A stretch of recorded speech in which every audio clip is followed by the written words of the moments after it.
हमारे गुरुदेव एक कथा सुनाते थे।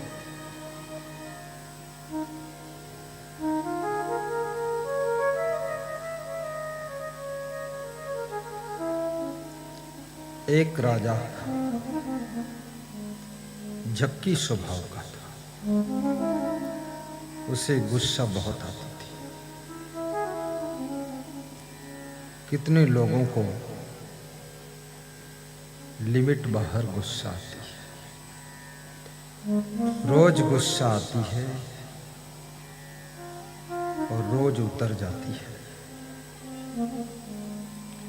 क्रोध में मनुष्य गाली भी बकता है। जिनका सम्मान करना चाहिए उनको कठोर गाली देता है। कि क्रोध साधारण नहीं। कितनी बहुओं ने क्रोध में अपने सासू को भी पीटा, अपने ससुर को भी धक्का मारकर गिराया। कितनी स्त्रियों ने अपने पति को भी बहुत मारा है क्रोध में। पति बेचारा शर्म के कारण किसी से कहता नहीं, घर में मार खाता है और घर से बाहर निकलता है तो मुस्कुराता हुआ निकलता है। लोग पूछते हैं क्या हाल चाल है बाबूजी? बोलता है जो सुख मेरे घर में है वो किसी के घर में नहीं है। पड़ोसी भी सोचते हैं कैसा सुख इसके घर में है। बोलता है जो सुख मेरे घर में है वो किसी घर में नहीं। पड़ोसी ललचाते हैं इसके घर में जैसा सुख है वैसा मेरे घर में भी होता तो कितना भाग्यशाली होता।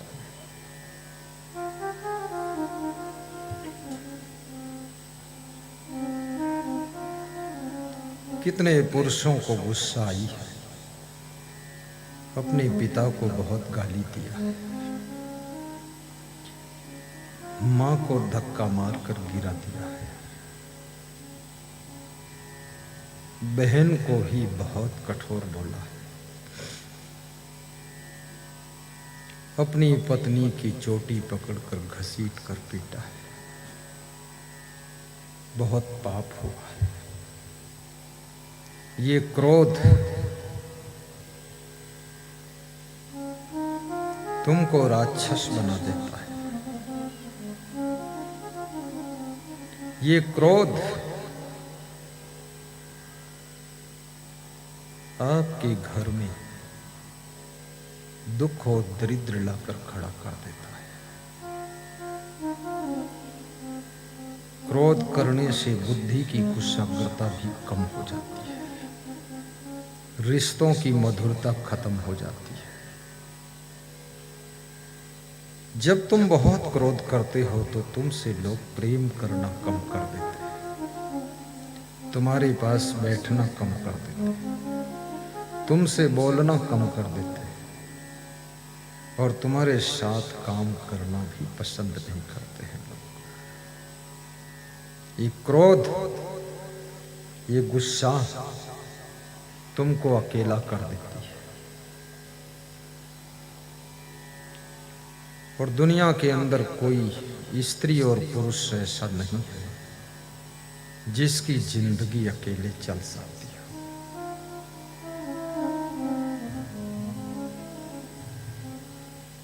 मनुष्य की जिंदगी जॉइंट लाइफ है।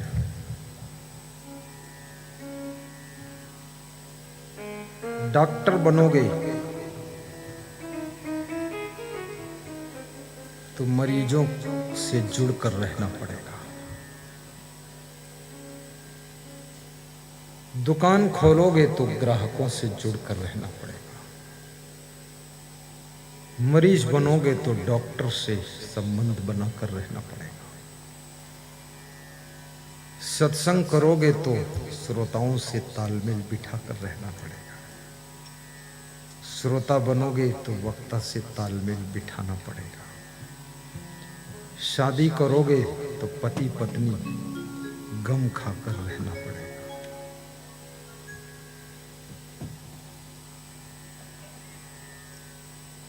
संत बनोगे, जिसके शिष्य बनोगे, वहां और भी गुरु भाई हैं, गुरु भाइयों की गम खाकर गुजरना पड़ेगा।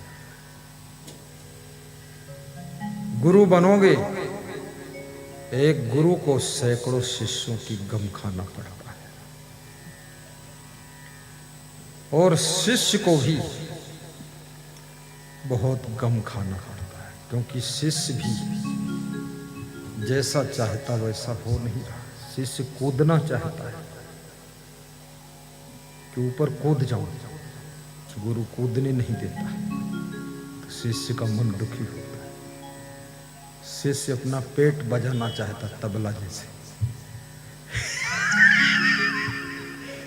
गुरु अनुशासन रखता, कंट्रोल की, पेट मत बजाना। कहीं न कहीं हर व्यक्ति को मन मारना पड़ता है, और जो मन नहीं मार सकता है वो किसी के साथ में सेट नहीं हो सकता है। जो किसी के साथ सेट नहीं हो सकता है, पूरी जिंदगी भर अपसेट होकर के ही जिंदगी गुजारता है, अपसेट होकर जिंदगी गुजारता है।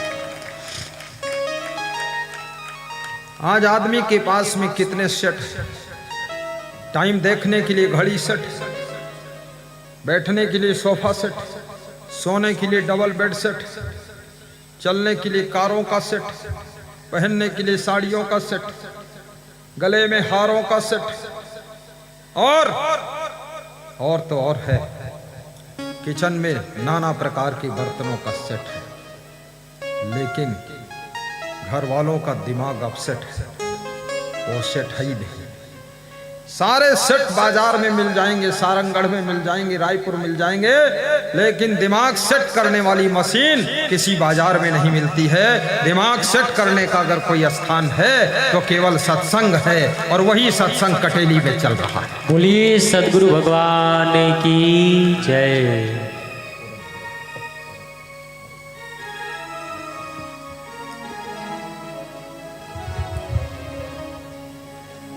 इसलिए निवेदन है, मन को ही सेट करना सीखो, स्वभाव को सेट करना सीखो, स्वयं को एक दूसरे के साथ में सेट करना सीखो।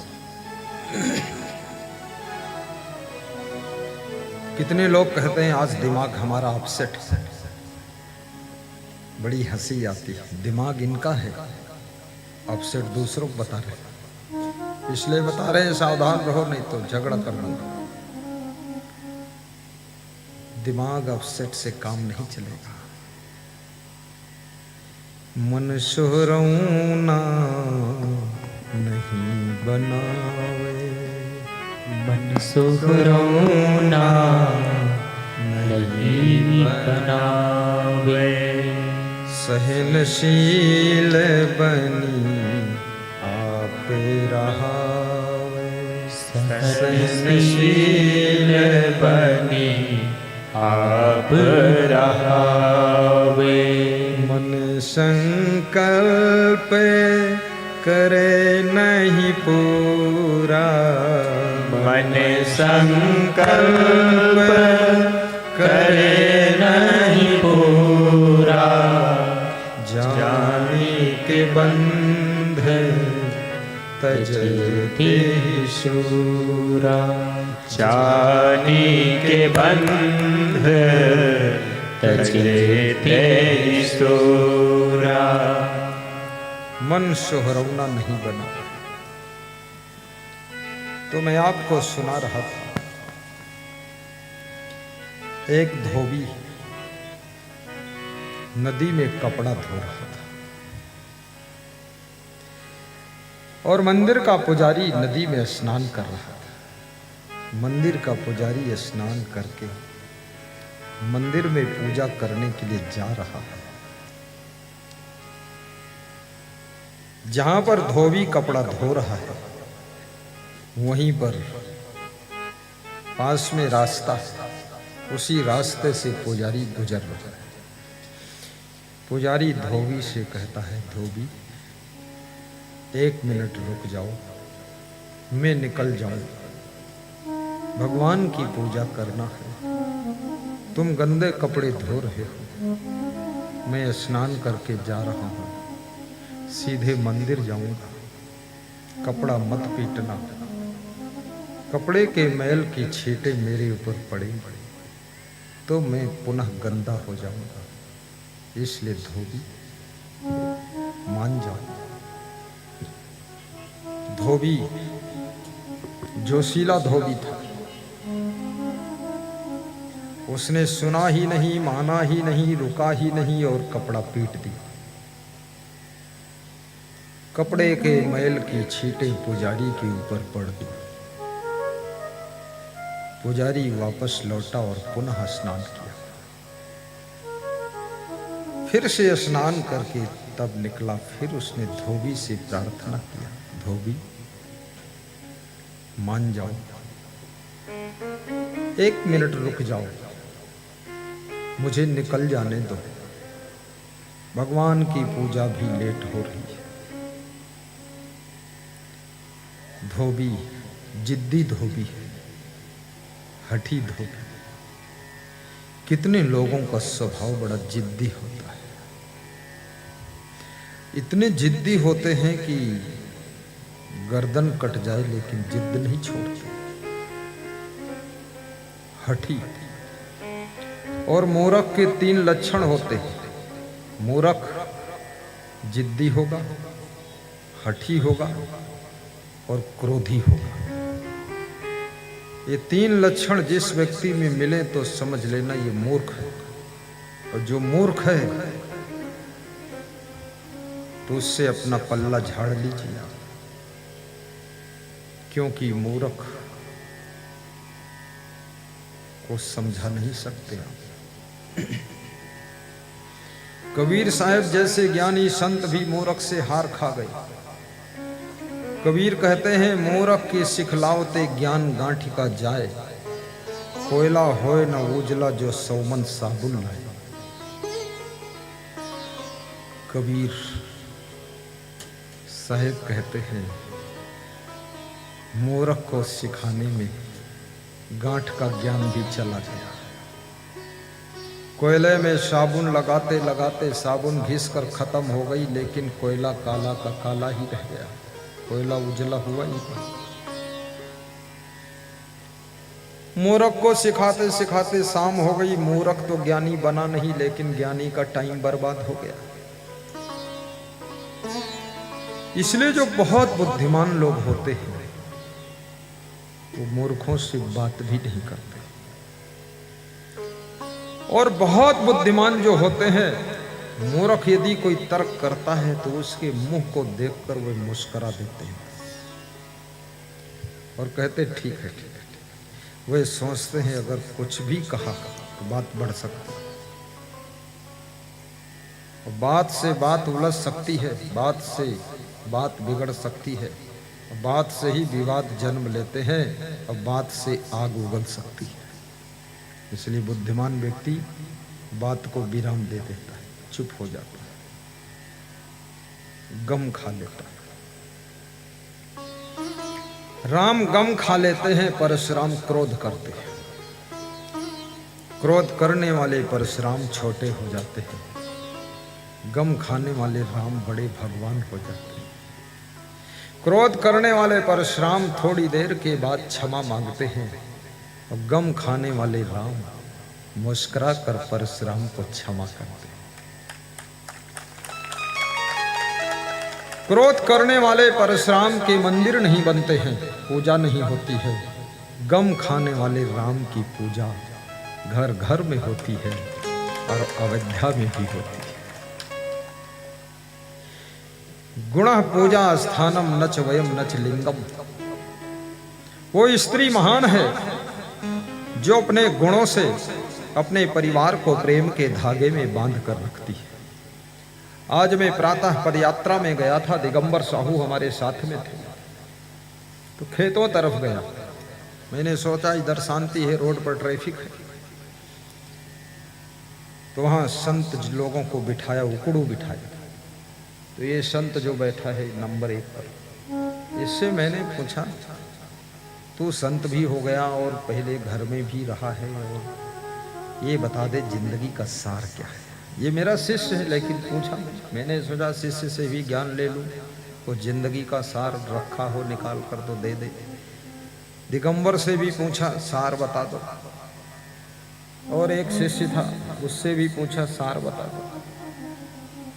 सबका सार ले लिया, मैंने अपना सार कुछ बताया ही नहीं।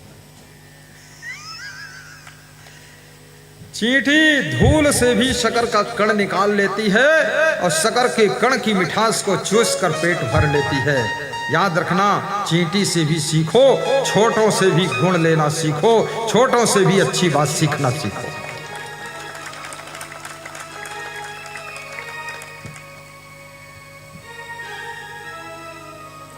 तो इन्होंने बताया जीवन में प्रेम ही सार है। बाबा बताया प्रेम ही सार है, प्रेम बिना सब बेकार है। इनका नाम भी प्रेमपाल है।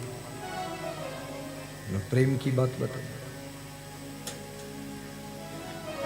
सबने अलग अलग बताया, लेकिन वास्तव में जीवन में सुख चाहते हो,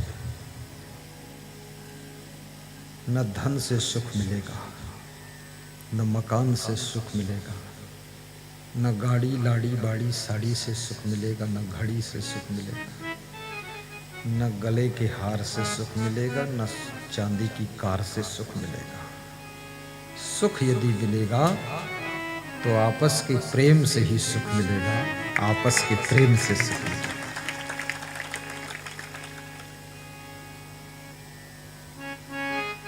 सुख तो तुम्हारे भीतर भरा हुआ है, लेकिन सुख को तुम बाहर ढूंढते हो।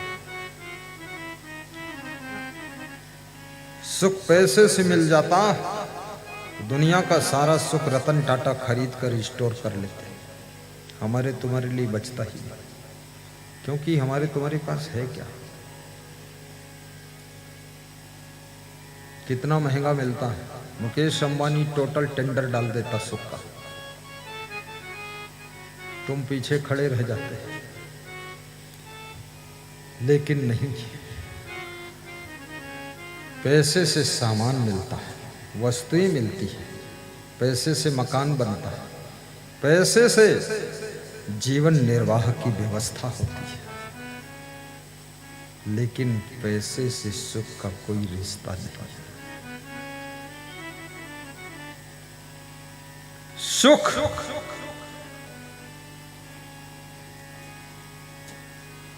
जब आपके मन मंदिर में ज्ञान का दीपक जल जाता है, दुख का अंधकार दूर हो जाता है, फिर जो शेष बचता है वो सुख ही होता है।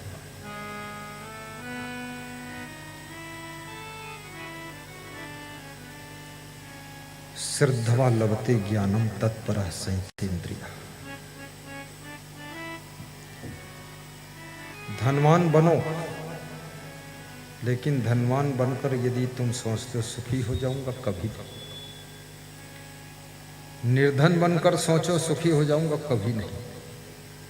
न निर्धन होने में भी सुख नहीं है, ये भी याद रखना। तुम सोचो कंगाल हो जाऊं तो सुख मिल जाएगा, सड़क पर घूमूं नंगम नंगा सुख मिल जाएगा, कुछ नहीं मिलेगा। कंगाल और धनवान दोनों से सुख का रिश्ता नहीं। धनवान बनना भी जरूरी है ताकि जीवन व्यवस्था सही रहे, लेकिन सुख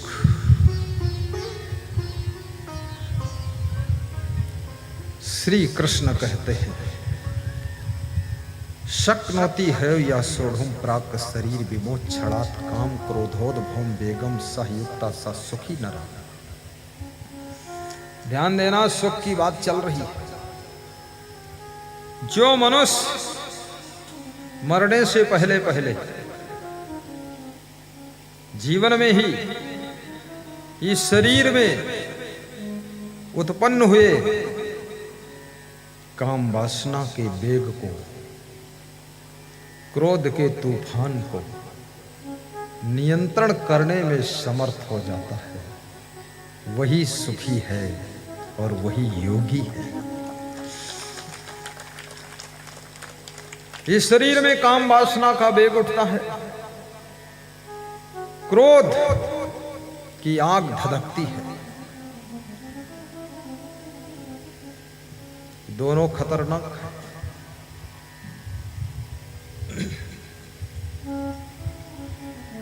शन्यच्छति यो वेगम उत्थितम क्रोधा हर्षयो साश्रियो भाजनम राजन यश्च आपत्स न मुह्यति। विदुर जी धृतराष्ट्र को समझाते हैं, लक्ष्मी और राजपद का वो व्यक्ति अधिकारी होता है जो हर्ष होने पर भी फूलता नहीं है और प्रतिकूल परिस्थितियों में क्रोध में जलता नहीं और आपत्ति के समय धैर्य से डिगता नहीं है। संकट में भी साहस के साथ मुस्कुरा कर अपने लक्ष्य की ओर बढ़ता है, वो व्यक्ति लक्ष्मी और राजपद का अधिकारी होता है। बोलिए सद्गुरु भगवान की